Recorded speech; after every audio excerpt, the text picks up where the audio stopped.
ஆண்டவராகிய இயேசு கிறிஸ்துவின் கிருபையும் சமாதானமும் உங்கள் அனைவரோடும் கூட என்றென்றைக்கும் இருப்பதாக. தலைப்பு: நான் உன்னை விட்டு விலகுவதும் இல்லை, உன்னை கைவிடுவதும் இல்லை. ஏசாயா 58ஆம் அதிகாரம் 1ஆம் வசனம் முதல் 8ஆம் வசனம் வரை. நாம் உபவாச நாட்களை எப்படி அனுசரிக்க வேண்டும்? உபவாசித்து ஜெபிக்கும் பொழுது என்ன செய்யலாம், என்ன செய்யக்கூடாது? கர்த்தருக்கு பிரியமான உபவாசம் என்பது என்ன என்பதை குறித்து இந்த வேத பகுதியில் நமக்கு சொல்லிக் கொடுக்கப்பட்டிருக்கிறது. அதை பின்பற்றி நாம் உபவாசித்து ஜெபிக்கும் பொழுது அதுவே கர்த்தரால் ஏற்றுக்கொள்ளப்படக்கூடிய பரிசுத்த உபவாசமாய் இருக்கிறது. உபவாசம் என்றால் இப்படிதான் இருக்க வேண்டும் என்ற சட்டத்திட்டங்களை ஆண்டவர் கொடுத்திருக்கிறார். நம் விருப்பப்படி நாம் கேள்விப்பட்ட, மற்றவர்கள் சொல்லி கேள்விப்பட்ட விஷயங்களை பின்பற்றி நடப்பதை விட கர்த்தர் நமக்கு இந்த வேத வசனத்தில் என்ன சொல்லி இருக்கிறாரோ அதன்படி உபவாசிப்பதே நமக்கு சிறந்தது. அப்படி செய்தால்தான் கர்த்தர் அந்த உபவாசத்தை ஏற்றுக்கொள்வார், நம் ஜெபத்தை கேட்பார், நமக்கு பதில் தருவார். சத்தமிட்டு கூப்பிடு, அடக்கி கொள்ளாதே என்று கர்த்தர் சொல்லுகிறார். கர்த்தருடைய பிள்ளைகள் ஒவ்வொருவரும் ஊழியக்காரர்கள் தான். அப்படி தம்முடைய ஜனங்களை நோக்கி கர்த்தர் சொல்லுகிறார், அடக்கி கொள்ளாதே, சத்தமிட்டு கூப்பிடு, எக்காலத்தை போல சத்தமிடு என்று சொல்லுது. என்ன சொல்லி சத்தமிட வேண்டும், என்ன பேச வேண்டும் என்றால், கர்த்தர் சொல்லுகிறார் தம்முடைய ஜனங்களை, உலகெங்கும் இருக்கிற இஸ்ரவேலர்கள், இஸ்ரவேல் தேசத்தார், கிறிஸ்தவர்கள், ரட்சிக்கப்பட்டவர்கள் எல்லாரும் இவர்களை பார்த்து நாம் சத்தமிட்டு கூப்பிட வேண்டும், சத்தமிட்டு சொல்ல வேண்டும் என்று சொல்லுகிறார். எதை பற்றி சொல்ல வேண்டும், எந்த காரியத்தை சொல்ல வேண்டும் என்றால், என் ஜனத்துக்கு அவர்கள் மீறுதலையும் யாக்கோபுக்கு அவன் பாவங்களையும் எடுத்து சொல் என்று சொல்லுகிறார்.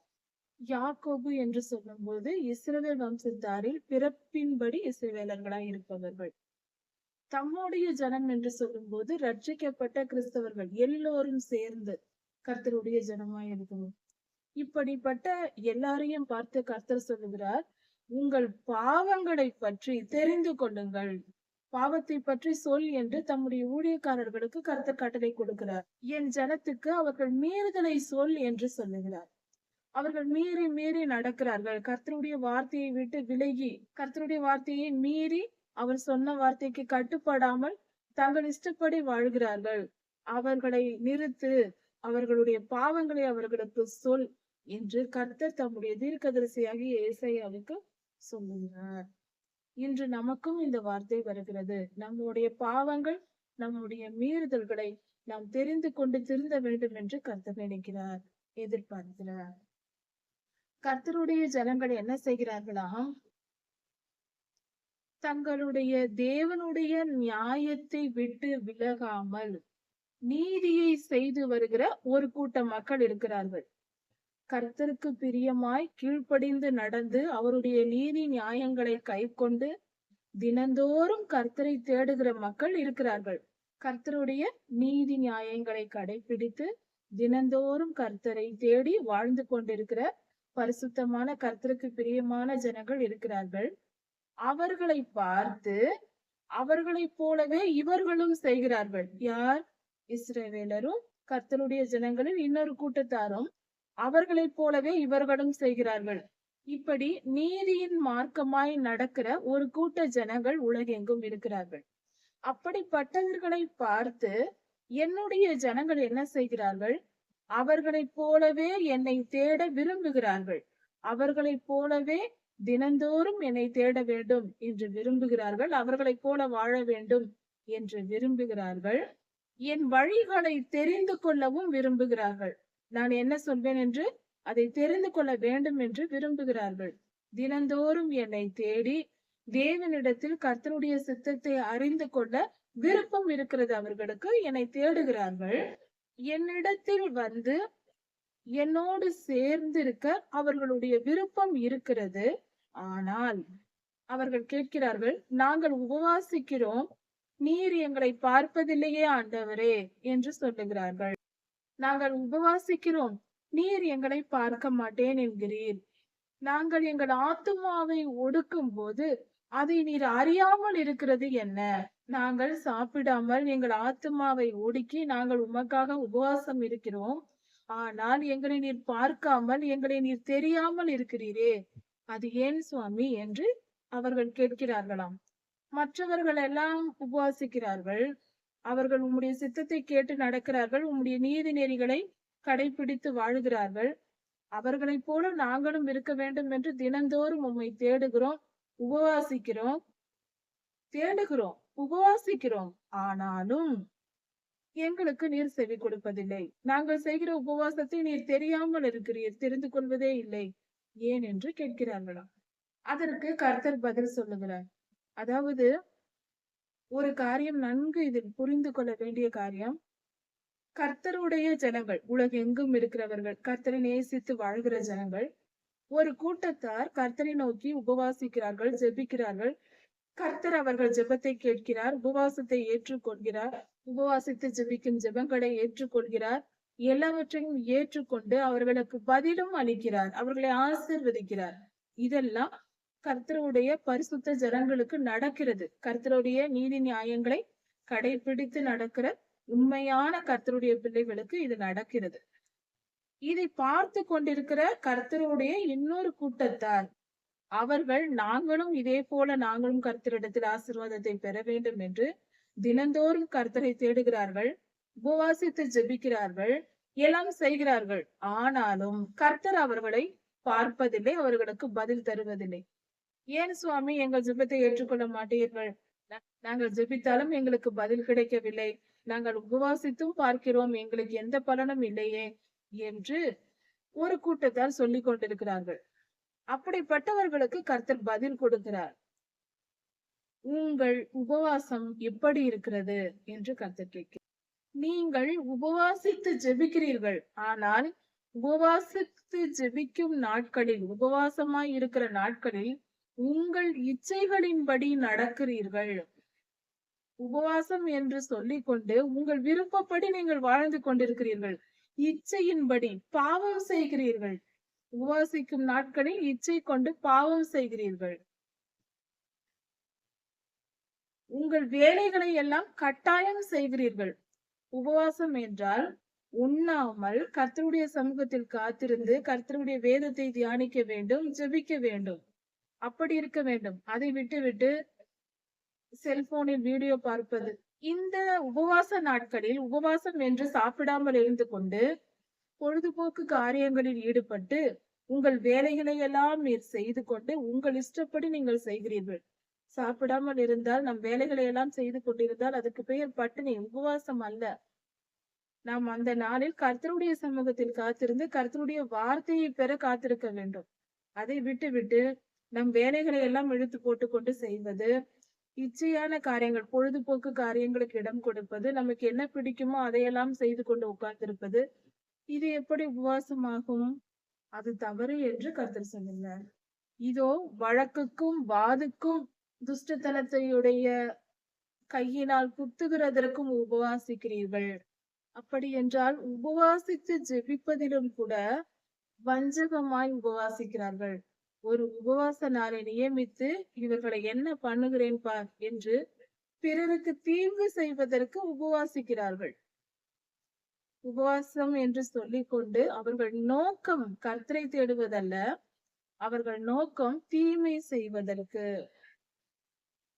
பாவம் செய்வதற்கு, பிறரை துன்புறுத்துவதற்கு, துஷ்டத்தனத்தையுடைய கையினால் குத்துகிறதற்கு. என்றால் கை விரல்களை மடக்கி ஓங்கி ஒருவரை குத்துவது போல பிறரை துன்பப்படுத்துவதற்காக உபவாச நாளை நியமித்துக் கொண்டு செய்வது, தீமை செய்வது, பாவம் செய்வது. இப்படி செய்கிறீர்களே என்று கர்த்தர் சொல்லுகிறார்.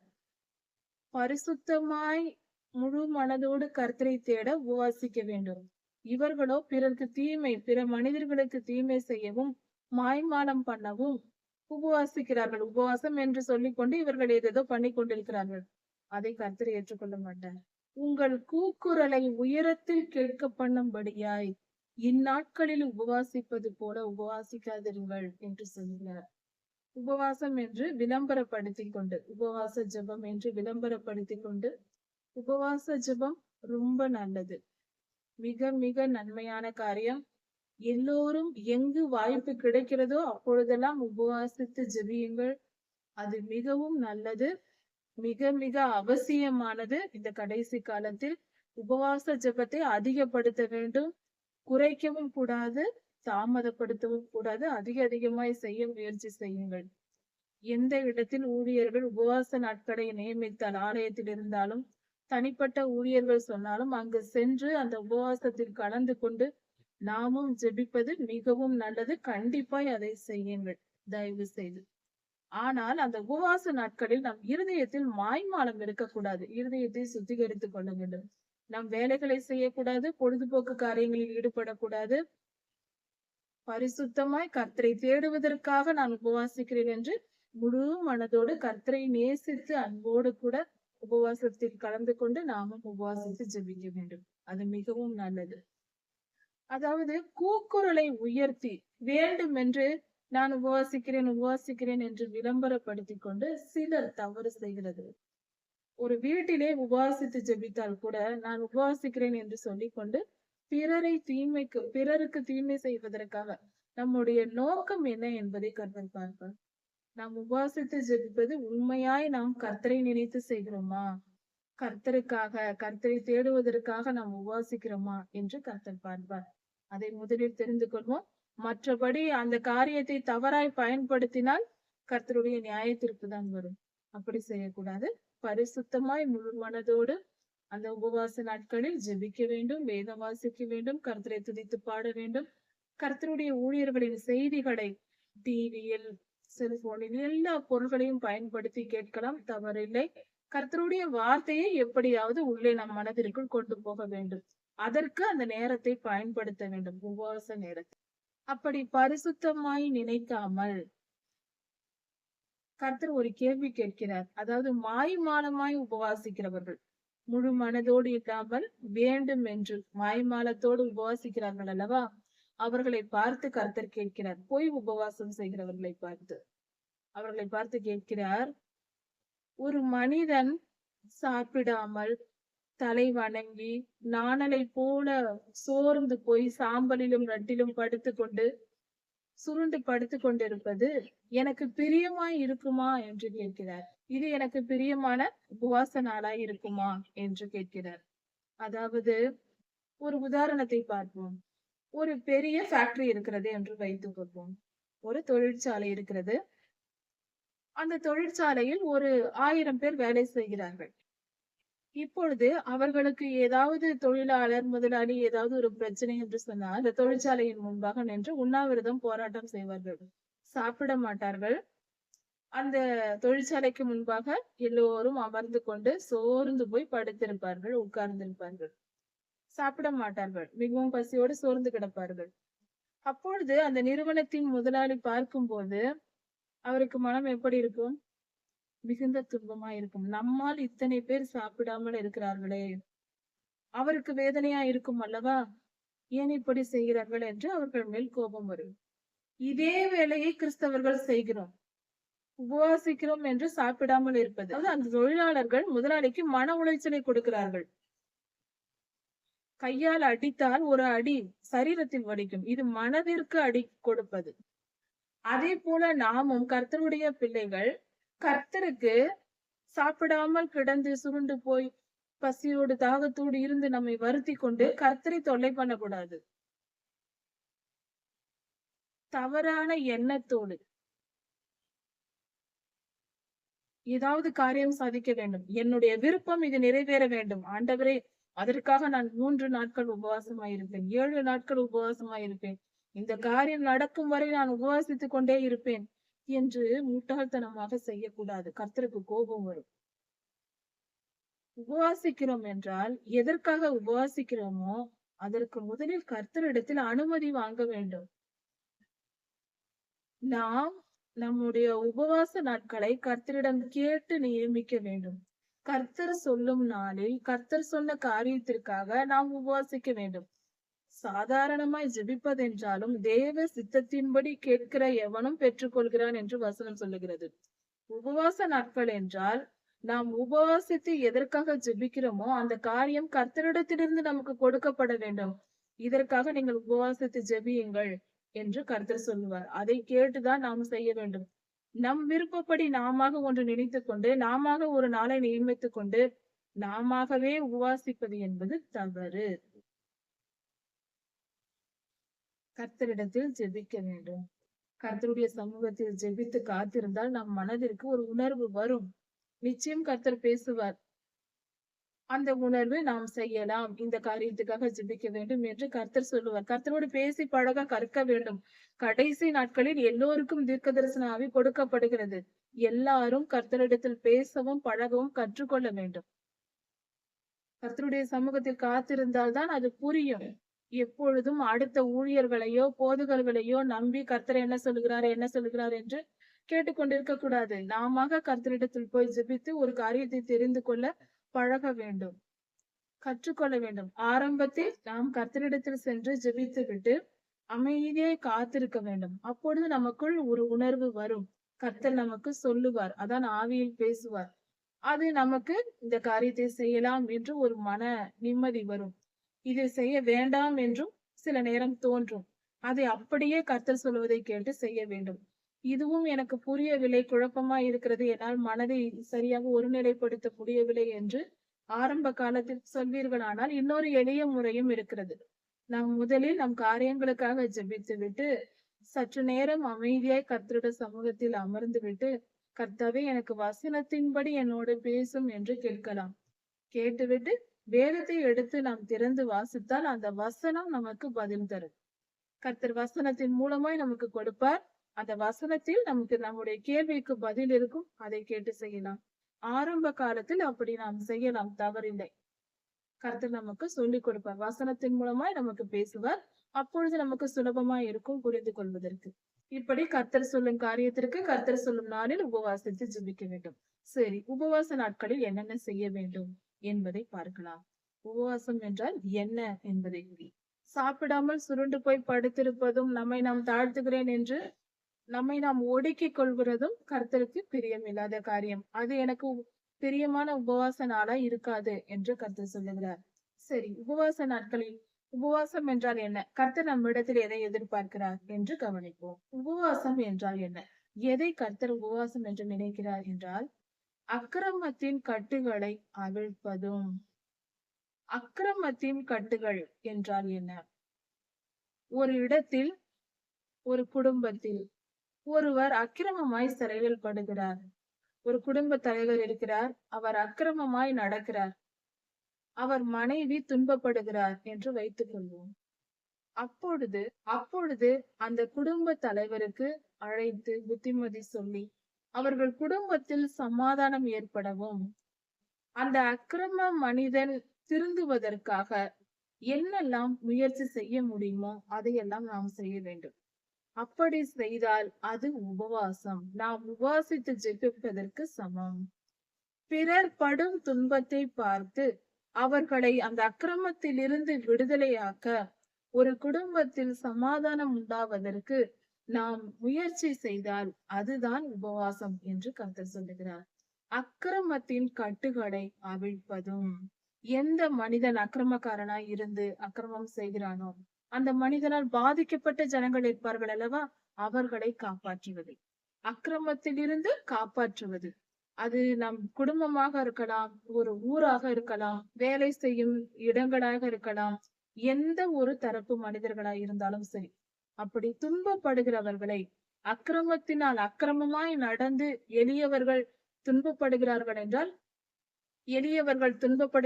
என்றால் அவர்களை அதிலிருந்து விடுதலையாக்க வேண்டும். அது கர்த்தருக்கு பிரியமான உபவாசம். உபவாசம் இருப்பதற்கு சமம். இப்படி நற்கிரியைகளை செய்ய வேண்டும். நுகத்தடியின் பிணையல்களை அவிழ்க்கிறதும். நுகத்தடி என்றால் மாட்டு வண்டியில் மாடு அந்த வண்டியை சுமந்து இழுத்து போவதற்காக அந்த மாட்டின் கழுத்தின் மேல் ஒரு கட்டையை வைப்பார்கள். அதைதான் நுகத்தடி என்று சொல்வார்கள். அப்படியானால் அந்த நுகத்தடி அந்த மாட்டிற்கு பாரமா இருக்கும். அந்த நுகத்தடியானது அந்த மாட்டின் கழுத்தை அழுத்தி கொண்டு இருக்கும். அது பாரமாக, அது வலியோடு இருக்கும். அதுபோல நம் கண்களால் பார்க்கிற மனிதர்கள் பிறரால் துன்பப்படுத்தப்பட்டு பிறர் அதிகாரம் செய்து மிரட்டிக் கொண்டு அடிமைப்படுத்திக் கொண்டு இருப்பார்கள், வேதனைப்படுத்திக் கொண்டு இருப்பார்கள். சிலர் எளியவர்களாய், பணம் இல்லாதவர்களாய், இப்படிப்பட்ட ஏழ்மை நிலையில் இருப்பார்கள். ஆனால் வசதி படைத்தவர்கள் துன்பப்படுத்துவார்கள். ஒரு குடும்பத்தில் கூட பெரியோர்கள் சிறியவர்களை கொடுமைப்படுத்துவார்கள். சில இடங்களில் சிறியவர்கள் பெரியோர்களை கொடுமைப்படுத்துவார்கள். இப்படி கொடுமை நடக்கிறது அல்லவா? அதிகாரம் செய்து மிரட்டிக் கொண்டிருக்கிறார்கள் அல்லவா? அந்த மிரட்டப்படுகிற ஜனங்கள், துன்பப்படுகிற ஜனங்கள் இந்த கொடுமைக்கும் அதிகாரத்திற்கும் பயந்து துன்பப்பட்டு கொண்டிருக்கிறார்கள் அல்லவா? அந்த ஜனங்களை விடுதலையாக்குவது, அவர்களை அந்த துன்பத்திலிருந்து மீட்டு கொள்வது, அவர்கள் படுகிற பாடுகளில் இருந்து அவர்களுக்கு விடுதலையை தருவது, அதற்கான முயற்சிகளை நாம் செய்வதுதான் கர்த்தருக்கு பிரியமான உபவாசம். நெருக்கப்பட்டவர்களை விடுதலையாக்கி விடுகிறதும், ஏதாவது ஒரு வழியில் நெருக்கம், ஒரு கடன் பிரச்சனையாக இருக்கலாம், அல்லது நோய் நொடியா இருக்கலாம், அல்லது சண்டை சச்சரவுகளாக இருக்கலாம். ஏதோ ஒரு வழியில் நெருக்கத்தின் மத்தியில் மாட்டிக்கொண்டு எப்படி இதிலிருந்து விடுதலை ஆவது என்று தெரியாமல் தவித்துக் கொண்டிருக்கிற ஜனங்கள் இருப்பார்கள். அப்படிப்பட்டவர்களுக்கு நாம் போய் அவர்களை உதவி செய்து, அவர்களுக்கு தேவையான ஆலோசனை செய்து, எப்படியாவது நாம் முயற்சி செய்து நம்முடைய முயற்சியினால் அவர்களை காப்பாற்றி விடுவது, அந்த நெருக்கத்தில் இருந்து அவர்களை விடுதலையாக்கி விடுகிறோம் அல்லவா? அது கர்த்தருக்கு பிரியமான உபவாசமாகும்.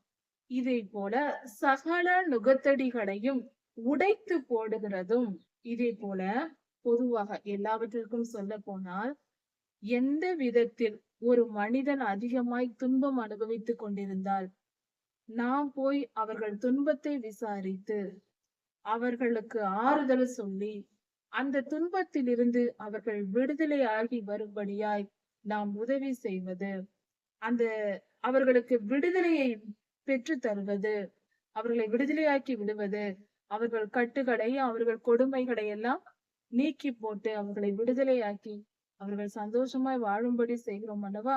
அது கர்த்தருக்கு பிரியமான உபவாசம். அது மட்டுமல்லாமல் பசியுள்ளவனுக்கு உன் ஆகாரத்தை பகிர்ந்து கொடுப்பதும். பசியோடு ஒருவர் இருக்கிறார் என்றால், அதாவது ருசியான உணவுகளை பலருக்கு வாங்கி கொடுப்பது என்பது முக்கியம் அல்ல, அது தேவையும் அல்ல. யார் பசியோடு இருக்கிறார்களோ நாம் உதவி செய்வது, நாம் ஆகாரம் கொடுப்பது என்பது மிக சிறந்த உணவை வாங்கி நம் நண்பர்களும் நம் உறவினர்களோடும் சேர்ந்து சாப்பிடுவது அல்ல. பசியோடு, பசி ஆற்ற உணவில்லாமல் இருக்கிறார்கள் அல்லவா? அப்படிப்பட்டவர்களுக்கு ஒரு எளிய உணவை வாங்கி கொடுத்தாலும், ஒரு எளிய உணவை கொடுத்தாலும் அவர்கள் பசி தீர்க்க அவர்களுக்கு உணவு கொடுக்க வேண்டும். முக்கியமாக இப்பொழுது ஒரு பெரிய ஒரு காரியம் நடைபெற்றுக் கொண்டிருக்கிறது. அதாவது பலர் நினைக்கிறார்கள், நல்ல சிறந்த உணவை வாங்கி ஒரு ஏழைகளுக்கு கொடுக்க வேண்டும் என்று. அது தேவையற்றது. பசியோடு, கர்த்தர் சொல்லுகிறது, பசியோடு யார் இருக்கிறார்களோ அவர்களுக்கு ஆகாரம், பசி தீர்க்க ஆகாரம் கொடு. இச்சையை தூண்டும்படியாக அதிக விலை உயர்ந்த உணவுகளை ஒரு ஏழைகளுக்கு கொடுத்தால் அவர்கள் இன்று சாப்பிட்டு மீண்டும் எனக்கு அது கிடைக்காதா என்று ஏங்கி போய்தான் இருப்பார்கள். அவர்களுக்கு தினமும் வாங்கி கொடுக்க நம்மால் முடியாது. புரிந்து கொள்வோம். பசி ஆற்ற அவர்களுக்கு ஒரு நாள் அல்ல, ஒரு மாதத்திற்கு தேவையான உணவுப் பொருட்களை வாங்கி கொடுக்கலாம், தவறே இல்லை, அது சரி. அவர்கள் சமைத்து சாப்பிடும்படியாக அவர்களுக்கு தேவையான உணவுப் பொருட்களை வாங்கி கொடுக்கலாம், ஒரு வருடத்திற்கு வாங்கி கொடுக்கலாம், எப்படி வேண்டுமென்றாலும் செய்யலாம். ஏழைகளுக்கும், அனாதை இல்லங்கள், முதியோர் இல்லங்கள், இப்படிப்பட்ட இடங்களுக்கு சென்று அவர்களுக்கு உதவி செய்ய வேண்டும். பசியோடு இருக்கிறவர்களுக்கு ஆகாரம் கொடு, பசி தீர்க்க ஆகாரம் கொடு என்றே கர்த்தர் சொல்லுகிறார். சரியாய் புரிந்து கொள்வோம். துரத்துண்ட சிறுமியானவர்களை வீட்டிலே சேர்த்து கொள்வதும். யாரும் கதியில்லை என்று இருக்கிறார்கள், துரத்தி விடப்பட்டார்கள், வீட்டை விட்டு துரத்தி விட்டு விட்டார்கள், எங்கும் போக இடம் இல்லை, திசை தெரியாமல் நடுத்தெருவில் நிற்கிற ஜனங்கள் இருப்பார்கள். அப்படிப்பட்ட சூழ்நிலை சிலருக்கு இருக்கலாம். அப்படிப்பட்டவர்களை நம் வீட்டில் சேர்த்து கொண்டு அவர்களை போஷித்து பராமரித்து வருவதும், வயது முதிர்ந்தவர்களாய் இருக்கலாம், சிறு குழந்தைகளாய் இருக்கலாம், எந்த நிலையில் இருந்தாலும் அவர்களை நம் வீட்டில் ஏற்றுக்கொள்ள வேண்டும். அது கர்த்தர் நமக்கு சொல்ல நம்மிடத்தில் எதிர்பார்க்கிற நீதியா இருக்கிறது. வஸ்திரம் இல்லாதவனை கண்டால் அவனுக்கு வஸ்திரம் கொடுப்பதும், உடுத்தி கொள்ள ஒரு உயர்ந்த துணி வாங்கி கொடுக்க வேண்டும் என்று இல்லை, உயர்ந்த விலை கொடுத்து ஆடம்பரமான துணிகளை நான் இவர்களுக்கு வாங்கி கொடுத்தேன். அது தேவையற்றது. எப்பொழுதும் எளிமையாய் நாம் இருப்பதே போதுமானது. அதே போல எளிமையான உதவிகளை செய்தாலே போதும். இல்லை என்று இல்லாமல் அவர்கள் தங்கள் சரீரத்தை மூடிக்கொள்ள தேவையான துணியையும், குளிருக்கு போர்த்திக் கொள்ள நல்ல போர்வையும், அவர்கள் தங்கும் இடங்களையும் நம்மால் முடிந்த உதவியை செய்யலாம். கிழிந்த துணி போட்டிருக்கிறார்கள். புதிய துணி வாங்க பணமில்லை என்று சொல்லும் பொழுது வேறு உடைகளை நம் உடைகளை கூட கொடுக்கலாம், தவறில்லை. அப்படி உடை இல்லாதவர்களுக்கு உடை கொடுத்தும் ஆடைகளை கொடுத்து அவர்களை பாதுகாக்குவதும் சிறந்தது. பசியுள்ளவர்களுக்கு ஆகாரம் கொடுப்பது, தங்கும் இடம் இல்லாமல் தவித்திருப்பவர்களை நம் வீட்டில் சேர்த்துக் கொள்வது, வஸ்திரம் இல்லாதவர்களுக்கு உடை உடுத்திக் கொள்ள இல்லாதவர்களுக்கு அவர்களுக்கு உடைகளை கொடுப்பது, இதெல்லாம் கர்த்தருக்கு பிரியமான உபவாசமாம். கர்த்தரே சொல்லுகிறார், இப்படி நற்கிரியைகளை செய்ய வேண்டும். அதுதான் உபவாசம். இது எல்லாவற்றிலும் இன்னொரு காரியமும் கர்த்தர் சொல்லுகிறார். உன் மாம்சமானவனுக்கு உன்னை ஒழிக்காமல் இருப்பதும். கணவன் மனைவிக்குள் எந்தவித பாவங்கள் இருக்கக்கூடாது, ஒளிவு மறைவுகள் இருக்கக்கூடாது. கணவன் மனைவிக்கு துரோகம் செய்வது, மனைவி கணவனுக்கு துரோகம் செய்வது, இப்படிப்பட்ட பாவங்கள் இருக்கக்கூடாது. பரிசுத்தமாய் ஒருவருக்கொருவர் அன்பு கூர்ந்து ஒற்றுமையாய் வாழ வேண்டும். கணவன் மனைவி ஒற்றுமையாய் இருக்க வேண்டும். பாவம், எந்தவித பாவமும் இருக்கக்கூடாது. இருவருக்கும் இடையில் ஒளித்து மறைத்து வாழக்கூடாது. தெளிவாய் சந்தோஷமாய் ஒருவருக்கொருவர் அன்பு கூர்ந்து உண்மையான அன்போடு வாழ வேண்டும் என்று கருத்து. இப்படிப்பட்ட காரியங்களை செய்வதே உபவாசமாய் இருக்கிறதா? நம் வாழ்க்கையில் எல்லா நாளும் கடைபிடிக்க வேண்டிய இந்த காரியங்களை செய்தால் அது கர்த்தருக்கு பிரியமான உபவாசமா இருக்கு. இப்படி இருப்பதுதான் அல்லவா எனக்கு உகந்த உபவாசம். உன் மாம்சமானவனுக்கு உன்னை ஒழிக்காமல் இருப்பதும் அல்லவா எனக்கு உகந்த உபவாசம். இதுதான் கர்த்தருக்கு ஏற்ற உபவாசம். சுருக்கமாக பார்க்கலாம். துன்பத்திலும் கொடுமையிலும் வேதனையிலும் வாழ்க்கையின் பிரச்சனைகளிலும் சிக்கிக் கொண்டிருப்பவர்களை விடுதலையாக்கி விடுவதும், ஆகாரம் இல்லாமல் பசியோடு இருக்கிறவர்களுக்கு உணவு கொடுப்பதும், வஸ்திரம் இல்லாமல் துணி உடுத்திக் கொள்ள இல்லாதவர்களுக்கு துணி கொடுப்பதும், தங்கும் இடம் இல்லாமல் நடுத்தெருவில் நிற்கிறவர்களுக்கு நம் வீட்டில் அவர்களை சேர்த்து கொண்டு அவர்களுக்கு ஆதரவு கொடுப்பதும், கணவன் மனைவிக்குள் ஒருவருக்கொருவர் எந்தவித வஞ்சக எண்ணமும் இல்லாமல் உண்மையான அன்போடு ஒருவரை ஒருவர் நேசித்து ஒளிவு மறைவில்லாமல் பரிசுத்தமாய் ஒற்றுமையாய் வாழ்வதும், இதுவே கர்த்தருக்கு பிரியமான உபவாசம் என்று சொல்லப்படுது. இதுதான் உபவாசம். இப்படி நாம் வாழும்போது நமக்கு கர்த்தர் எப்படிப்பட்ட ஆசீர்வாதத்தை தருவார் என்று சொல்லியிருக்கிறது. அப்படி நாம் இதை போல வாழும்போது கர்த்தர் நமக்கு விடியற்கால வெளுப்பை போல நம் நீதி நமக்கு வருமாம். விடியற்கால வெளுப்பை போல வெளிச்சம் எழும்புமாம். அதிகாலையில் சூரியன் எழும்பி வெளிச்சம் அப்படியே பிரகாசித்துக் கொண்டு அதிகமாய் உயர்ந்து கொண்டே போகும். வெளிச்சம் அதிகமாகிக் கொண்டே போகும். அது போல நம்முடைய சுக வாழ்வு துளிர்க்குமாம். நல்ல வாழ்க்கை, சந்தோஷமான செழிப்பான வாழ்க்கை கொஞ்சம் கொஞ்சமாக வளர்ந்து வந்து கொண்டே இருக்குமா. வாழ்க்கை உயர்ந்த இடத்திற்கு போய் கொண்டே இருக்குமா. செழிப்பாய் முன்னோக்கி வாழ்ந்து கொண்டிருப்போம். முன்னேற்றம் நம் வாழ்க்கையில் இருக்கும். எல்லா விஷயத்திலும், ஆரோக்கியத்திலும், பண ஆசீர்வாதத்திலும், மன சந்தோஷத்திலும், கர்த்தருக்கு பிரியமாய் கர்த்தரை தேடுகிறதிலும், ஆவிக்குரிய ஆசீர்வாதங்களிலும் நாம் உயர்ந்திருப்போம். உன் சுக வாழ்வு சீக்கிரத்தில் துளிர்த்து உன் நீதி உன்னை முன்னாலே காக்கும். கர்த்தருடைய மகிமை உன்னை பின்னாலே காக்கும். உன் நீதி உனக்கு முன்னாலே செல்லும். கர்த்தருடைய மகிமை உனக்கு பின்னாலே காக்கும் என்று கர்த்தர் சொல்லுகிறார். இது எப்படிப்பட்டதா இருக்கிறது? நாம் கர்த்தருக்கு பிரியமான இந்த காரியங்களை செய்யும் பொழுது நம் சுக வாழ்வு துளிர்த்து செழிப்பாய் உயர்ந்த நிலையில் நம் வாழ்க்கை போய்கொண்டே இருக்கும். முன்னேற்ற நிலையில் ஆவிக்குரிய ரீதியிலும் உலக காரியங்களிலும் இரண்டிலும் முன்னேற்றம் இருக்கும். செழிப்பு இருக்கும். சந்தோஷம் சமாதானம் நிறைந்திருக்கும். கர்த்தர் நம்மை உயர்த்தி வைத்து அழகு பார்ப்பார். கர்த்தர் நல்லவர். அவருக்கு பிரியமாய் நடப்போம். இப்படிப்பட்ட உபவாசத்தை கடைபிடிப்போம் வாழ்நாள் முழுவதும். கர்த்தர் உங்களை ஆசீர்வதிப்பாராக. இதன் தொடர்ச்சியை அடுத்த செய்தியில் பார்க்கலாம். மாறனாக.